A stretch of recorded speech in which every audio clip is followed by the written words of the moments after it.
సుగంధ ద్రవ్యాలలో లవంగాలు ఒకటి. ఇవి లేని వంటగది అసలు ఉండదేమో. లవంగాలలో ఎన్నో ఆరోగ్య ప్రయోజనాలు ఉన్నాయి. ముఖ్యంగా దంతాలు, చిగుళ్ళ సమస్యకు లవంగాల్ని వాడతారు. పండ్లలో ఉండే విటమిన్ సి, కే, ఫైబర్, మ్యాంగనీస్, యాంటీ ఆక్సిడెంట్స్ వంటివి లవంగాల్లోనూ ఉంటాయి. లవంగాల్ని కూరలతో పాటు కాస్మెటిక్స్, వ్యవసాయ ఉత్పత్తుల్లో ఎక్కువగా వాడతారు. ఫార్మాక్యూటికల్స్లో కూడా వాడతారు. లవంగాలు తలనొప్పిని తగ్గిస్తాయి, బీపీని కంట్రోల్లో చేస్తాయి, షుగర్ లెవెల్స్ సెట్ చేస్తాయి, లివర్, స్కిన్ సమస్యల్ని తగ్గిస్తాయి. వికారంగా ఉన్నప్పుడు నోట్లో 2 లవంగాలు వేసుకుంటే చాలు. అయితే లవంగం నీటిని తాగడం వల్ల కూడా చాలా ఉపయోగాలున్నాయి. బరువు తగ్గాలంటే లవంగాలు, దాల్చిన చెక్క, జీలకర్రను వాడితే సరిపోతుంది.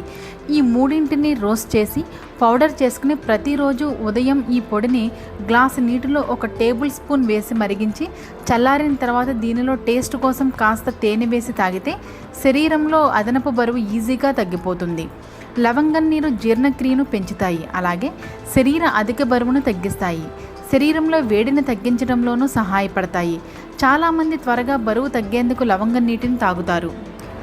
రాత్రి గ్లాసు నీటిలో 2 లవంగాల్ని వేసి తెల్లవారి వరకు నానబెట్టాలి. ఉదయం పరగడుపునే ఈ నీటిని తాగి లవంగాల్ని చప్పరిస్తే సరిపోతుంది. లవంగం టీ ప్యాకెట్లు కూడా మార్కెట్లో దొరుకుతున్నాయి. రోజుకు 2 సార్లు లవంగం టీ తాగితే మేలు చేస్తుంది. అయితే టేస్ట్ బాగుంది కదా అని ఎక్కువగా మాత్రం లవంగం టీ తాగకూడదు. లవంగం నీరు తాగేటప్పుడు మీకు ఇబ్బందిగా అనిపిస్తే మాత్రం తాగకపోవడమే మేలు.